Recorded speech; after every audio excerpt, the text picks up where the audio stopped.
अस्सलाम वालेकुम स्टूडेंट्स।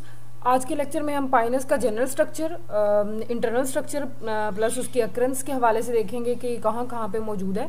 तो अक्रेंस के लिहाज से पाइनस जो है ये वर्ल्ड वाइड है, कॉमन है ये टेम्परेट रीजन्स के अंदर।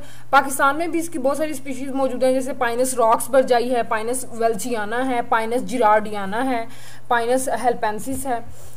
जनरल स्ट्रक्चर में रूट स्टेम लीफ पे इसकी बॉडी कंसिस्ट कर रही है, स्पोरोफाइट प्लांट बॉडी है और यही डोमिनेंट प्लांट बॉडी है। रूट इसमें जो है वो ट्रू रूट है जिसको हम टैप रूट कहते हैं और इसकी रूट्स के साथ फंगल एसोसिएशन मौजूद है, फंजाई और प्लांट का एसोसिएशन यानी माइकोराइजल एसोसिएशन मौजूद है।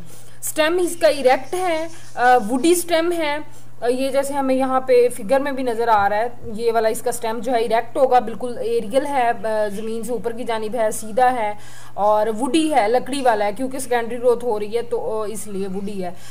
कैनोपी बना रहा है, कैनोपी इसलिए बना रहा है कि इसके लोअर पोर्शन में कोई ब्रांचिंग नहीं होती, यहाँ पे नीचे कोई ब्रांचिंग नहीं होती, ब्रांचिंग जितनी भी हो रही है वो यहाँ पे टिप पे या एपिकल रीजन में है, तो इसलिए ये कैनोपी की तरह का, एक छतरी की तरह का जो है वो स्ट्रक्चर बना रहा है। कोनिकल नज़र आता है हमें ये दिखने में, यहाँ से कोन शेप है और टॉल ट्री है ये।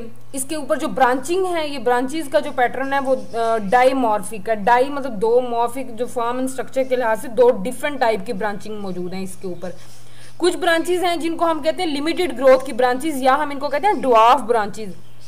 इनके नाम से ज़ाहिर है इनकी लिमिटेड ग्रोथ होगी, एक खास हद तक ग्रो करेंगे, उसके बाद इनकी ग्रोथ स्टॉप हो जाएगी। इन ब्रांचेस को ऊपर दो तरह के लीव्स मौजूद होंगे, स्केल लीव्स भी और फोलिएज लीव्स भी। स्केल लीव्स वही जिनको हम कहते हैं कि ब्राउन होते हैं या कलरलेस होते हैं, जस्ट प्रोटेक्शन का काम कर रहे होते हैं। फोलिएज लीव्स ग्रीन होते हैं और ये फोटोसिंथेसिस कर रहे होते हैं। इस डिवार्फ ब्रांच को, डिवार्फ शूट को प्लस फोलिएज लीव को हम कलेक्टिवली स्पर का नाम देते हैं। डिवार्फ शूट यही जो लिमिटेड ग्रोथ की शूट है, ये ब्रांच है, प्लस फोलिएज लीव जो ग्रीन लीव है, ये मिलकर हम इनको क्या कहते हैं, स्पर।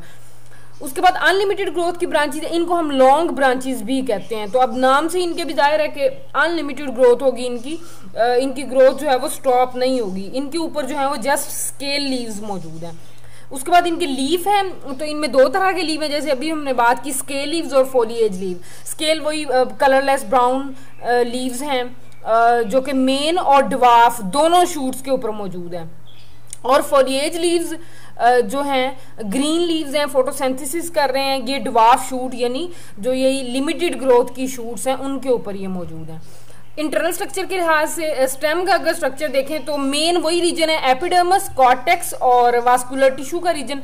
एपिडर्मिस सबसे बाहर वाली लेयर होगी और जो है इसके नीचे हाइपोडर्मस भी कुछ केसेस में मौजूद होती है। हाइपोडर्मस जो है वो थिन वॉल्ड सेल्स पे कंसिस्ट, सक्लेरन कायमा वाले थिक वॉल्ड सेल्स होंगे क्योंकि ज़्यादातर ये हाइपोडर्मस प्रोटेक्शन का काम कर रही होती है, उसको बचा रही होती है। एपिडर्मस के ऊपर भी एक लेयर मौजूद होती है कुछ केसेस में क्यूटिकल की। उसके बाद कॉर्टेक्स का ये जो वाइड रीजन है एपिडर्मिस के नीचे और वास्कुलर बंडल से अंदर तक का, ये दरमियान तक का जो रीजन है ये कॉर्टेक्स का रीजन है, वाइड रीजन है। इसके अंदर ये रेजन कैनाल्स मौजूद है प्लस ये टेनन कैनाल्स मौजूद है। रेजन कैनाल्स जो हैं ये रेजन सक्रिएट करती हैं, इनके गिर्द ग्लैंडुलर टिश्यूज मौजूद होते हैं। इसी कॉर्टेक्स की इनर लेयर ये वाली जो दिखाई गई जिगजैग मैनर में, इसको हम एंडोडर्मस कहते हैं और ये सब के अंदर सेम एपिडर्मिस है, कॉर्टेक्स है, वास्कुलर टिश्यू है, कॉर्टेक्स की इनर लेयर को जो है वो एंडोडर्मस कहते हैं। इस एंडोडर्मिस से अंदर की जानिब जो है वो पेरिसाइकिल मौजूद होती है और पेरिसाइकिल से अंदर की जानिब फिर वास्कुलर टिश्यू मौजूद होते हैं। इसलिए बुक पे यही लिखा हुआ है कि वास्कुलर टिश्यू जो है वो सराउंडेड है बाय पेरिसाइकिल, बाय एंडोडर्मिस, ठीक है।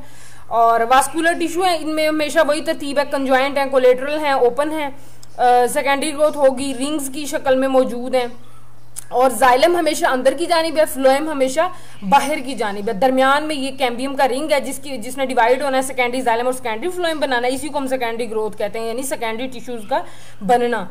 और सेंटर में पिथ मौजूद होगी, सबसे सेंटर में इन वास्कुलर बंडल्स के भी यहाँ पे सेंटर में पिथ है और बार्क है। यहाँ पे कॉर्टेक्स वाले रीजन में जो है फिलोजन बनता है जो डिवाइड होके, फिलोजन या कॉर कैम्बियम भी हम कहते हैं उसको, वो डिवाइड होके बाग बना देगा। इंटरनल स्ट्रक्चर लीफ का भी उसी मेन लेयर्स पे कंसिस्ट कर रहा है। एपिडर्मिस है, मेसोफिल है, वास्कुलर बंडल है। साइकस के अंदर हमने देखा था कि मेसोफिल जो है वो डिवाइडेड था, स्पंजी और जो है पैलिसाइड मेसोफिल के अंदर। यहाँ पे ये केस नहीं है, मेसोफिल डिवाइडेड नहीं है, उसने अलग अलग स्पंजी और पेरेन्काइमा का रीजन नहीं बनाया हुआ। इसके अंदर बस जस्ट रेजन कैनाल्स मौजूद हैं, ये एक इसका रीजन है। और जो है एपिडर्मिस सबसे बाहर वाली लेयर है, वही इसके अंदर संकन स्टोमेटा मौजूद है। और एपिडर्मिस से नीचे मोटी दीवारों वाली वही थिक सेल्स पे मुश्तमिल जो है वो हाइपोडर्मिस मौजूद है। उसके बाद ये वास्कुलर बंडल्स का रीजन है। हाँ, वास्कुलर बंडल में वही जाइलम अंदर की जानिब होगा, फ्लोएम जो है वो बाहर की जानिब होगा।